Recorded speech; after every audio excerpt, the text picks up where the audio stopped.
50 kmetov, ki imajo polja na Ankaransko-Bertoški Bonifiki, je obupanih. Zaradi vzdrževalnih del na kanalu, iz katerega so desetletja namakali svoje njive, so letos ostali brez vode. Še bolj kot to jih skrbi dejstvo, da projekt, katerega naročnik je Luka Koper, ne predvideva postavitve zapornic, ki so doslej preprečevale vdor slane vode. Ali to pomeni konec kmetovanja na 60 hektarjih najbolj rodovitnih površin? Jaka Vran.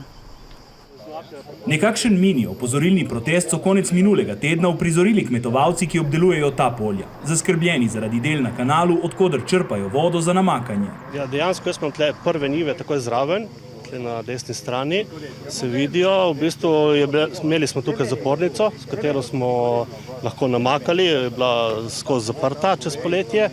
Ampak zdaj trenutno ni vode in baje, da niti ne bo. Še bolj pa jih je prestrašila informacija, da odstranjenih zapornic, ki so preprečevale vdor slane vode, v projektu ni. Ker je ta zdaj poglobljen in za več kot 2 metra nižji od gladine morja, so prepričani, da bo slana voda vdrla vse do bivja. Mi bi hteli, da se dejansko to spet vzpostavi v dejansko stanje, kot je bilo pred poselom. Gre sicer za najbolj rodovitna zemljišča, od koder prihaja kar 50% proizvodnje, ki jo odkupuje kmetijska zadruga Agraria. Kaj je trajnost sploh? Ali znamo sploh ne vemo več, kaj je ta beseda trajnost. To ne pomeni, da vse puščamo, da se zarašča. Trajnost je, da imamo še dovolj kmetijskih površin, kjer bomo lahko pridelovali hrano. Podprl jih je tudi ankaranski župan, ki bo zahteval ustavitev gradnje in spremembo projekta, tako da bo znova omogočeno namakanje.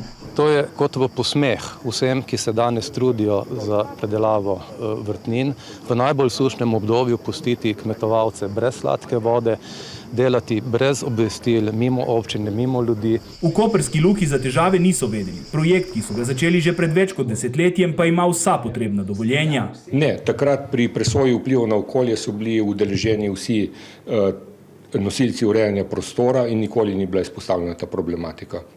Ker Luka Koper spoštuje vsa določila iz okoljevarstvenega soglasja. Za jutri so že sklicali sestanek vseh akterjev, na katerem bodo poskušali najti rešitev.